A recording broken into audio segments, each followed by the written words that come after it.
Hey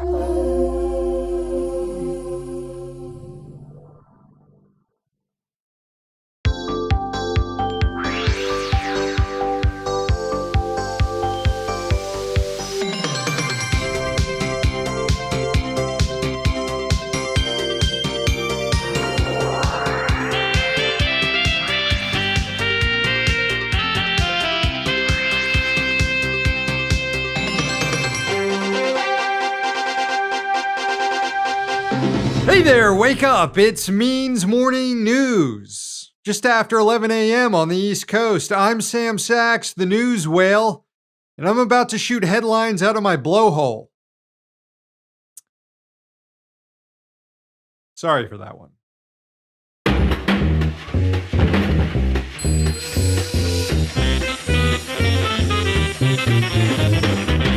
Kamala Harris sat down with the press for her first interview as a nominee for president. To the extent that CNN's Dana Bash should be considered the press, I guess. Harris did not face questions alone. She was joined by her vice presidential pick, Tim Walz. But most of the questions were directed at her, and she continued a trend of her campaign, tacking to the right on major policy issues, even going as far as saying she would appoint a Republican to her cabinet. You had a lot of Republican speakers at the convention. Yeah. Will you appoint a Republican to your cabinet? Yes, I would. Anyone in mind? Yes, I would. No one in particular in mind.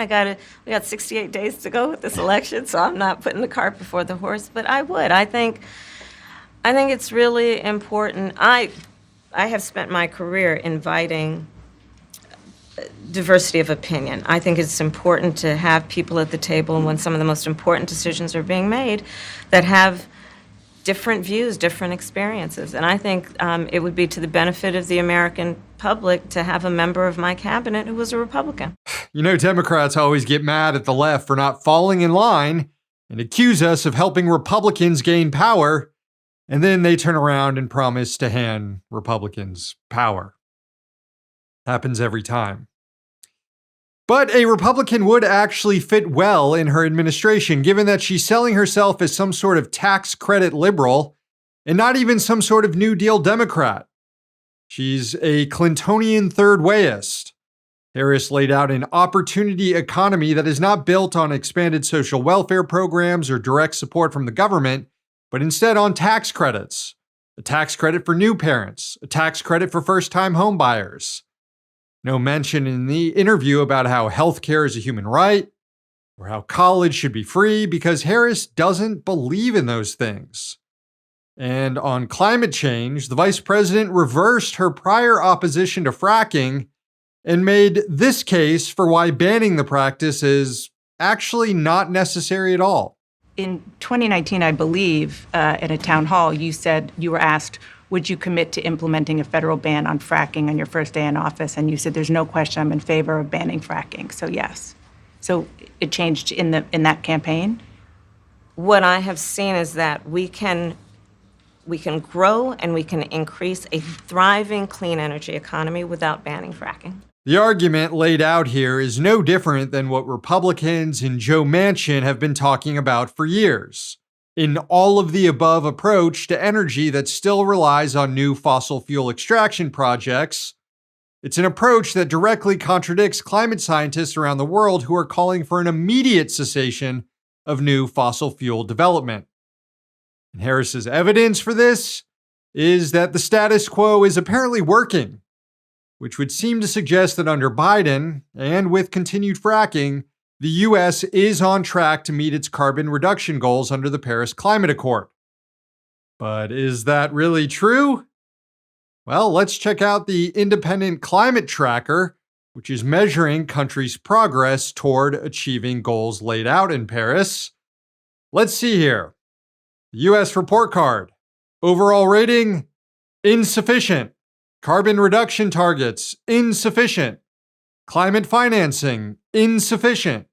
Current U.S. policy actions are in line with the world's temperature blowing well past the 1.5 degrees Celsius increase and approaching a 3-degree increase, which would be a total failure.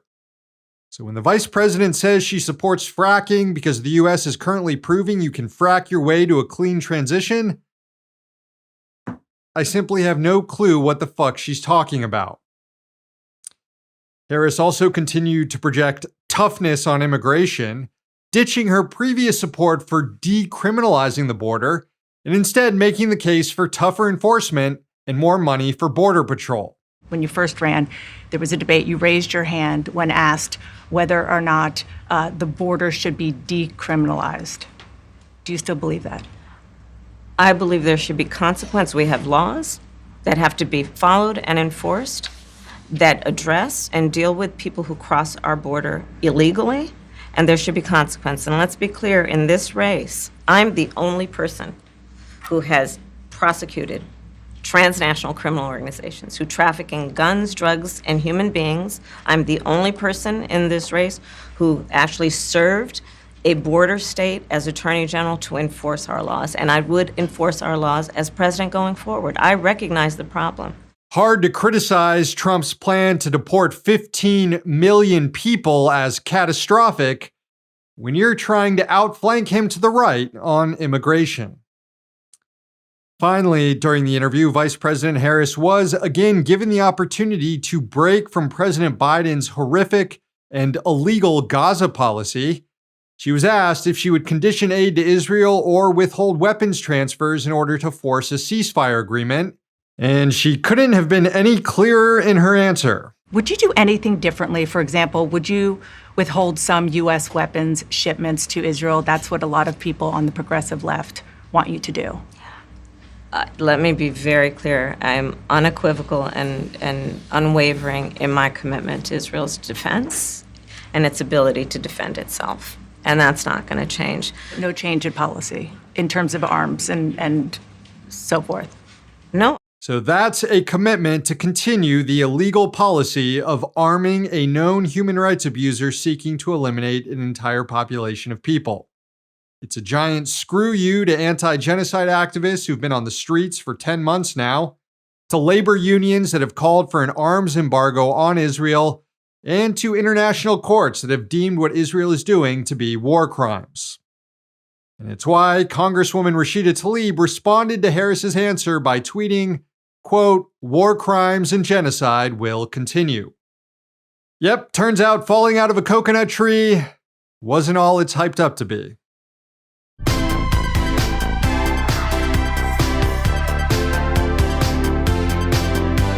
Grocery giant Kroger is fighting the Federal Trade Commission in an administrative hearing this week to keep its bid to buy Albertsons alive.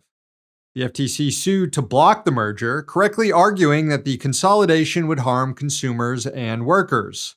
Kroger sued the FTC, claiming that administrative hearings like the one it's being subjected to this week are unconstitutional. And we know why the company tried to stop these proceedings.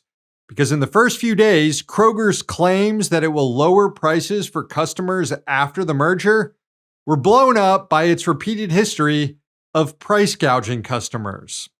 And for the 9,000th time, executives at a company were exposed using the cover of the pandemic to hike prices above inflation caused by supply chain disruptions. As we all know, workers, not executives, would ultimately be blamed for inflation, and the Fed set out on a campaign to weaken the labor market. But during this week's trial, Kroger's senior director for pricing, Andy Groff, said the company's goal is to pass inflation it experiences down to customers through higher costs. But he was confronted with an email he sent to executives in March in which he admits, quote, "On milk and eggs, retail inflation has been significantly higher than cost inflation." So not just higher, but significantly higher. That's gouging. And that, my friends, is how Kroger makes billions of dollars in profits each year while you struggle to afford grocery bills.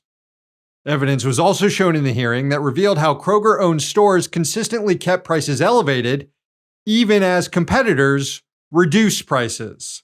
Something Kroger was able to get away with due to their market power that will only grow if the company is allowed to buy Albertsons.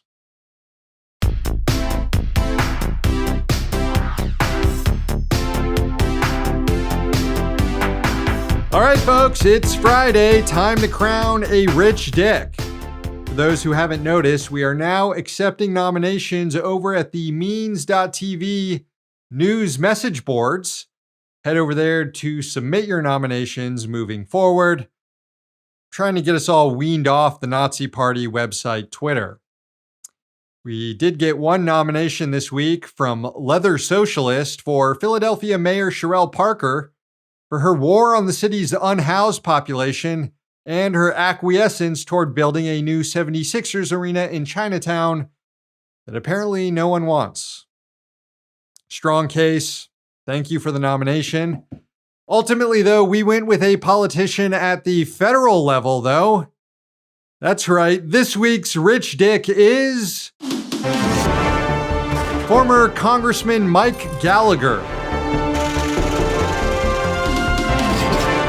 Or I should say, war profiteer Mike Gallagher. Earlier this year, the Wisconsin Republican abruptly announced he would not seek re-election for his congressional seat in November. And then in April, Gallagher said he wasn't even going to finish his term. And he resigned from the House on April 20th, on 4/20. Probably to smoke a fatty, right? Probably not, actually. He's a big dweeb. Gallagher's flack told reporters that he has a young family and he just wants to spend more time with them. That's why he's stepping down. But a month later, it was reported that he's joining on as an advisor to a venture capital firm called Titletown Tech.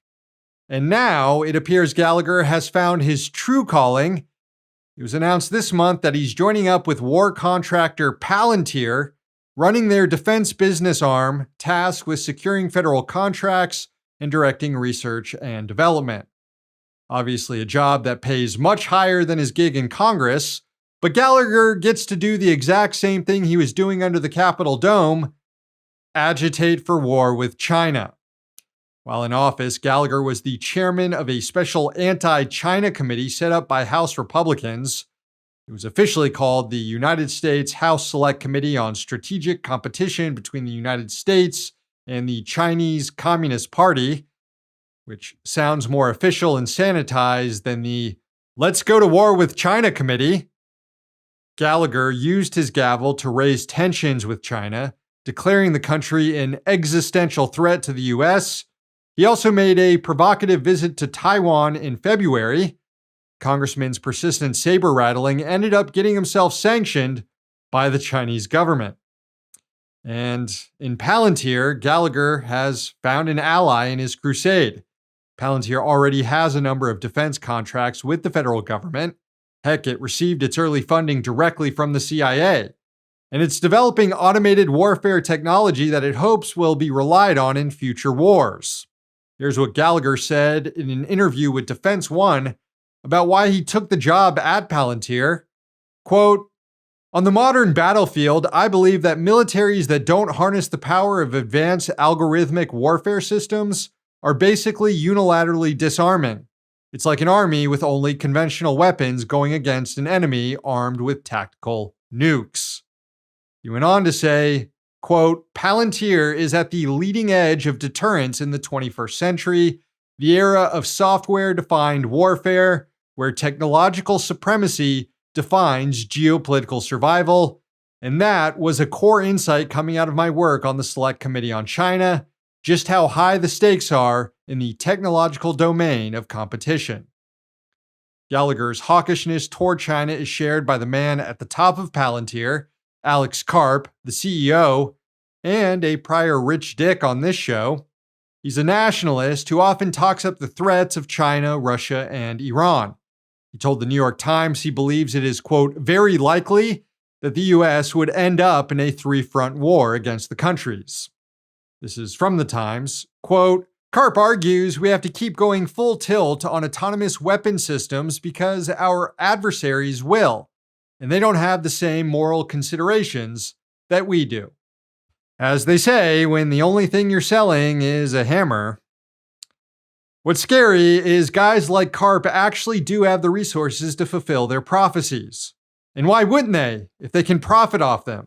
And bringing other hardliners like Gallagher into the mix at the company, and you can see how they're both going to gas each other up. The revolving door has become a feature of the US government. Folks walk out of their regulatory jobs and join companies they were overseeing to then help those companies weaken regulations to maximize profits and get paid a shit ton for it. Others leave their private sector jobs to embed themselves in agencies for the purpose of doing lax oversight for the industry that they just left and will ultimately return to and be rewarded for their services. And here comes former Congressman Mike Gallagher, who spent his time in Congress trying to start a war with China, and now he wants to walk through the revolving door to ensure he can profit off that war. Not just a rich dick, but a rich dick who might get us all killed.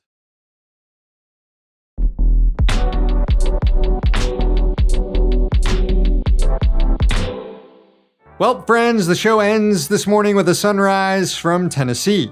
It was sent in by Isaac from unceded Cherokee and Yuchi territory in the northeast part of the state. Enjoy.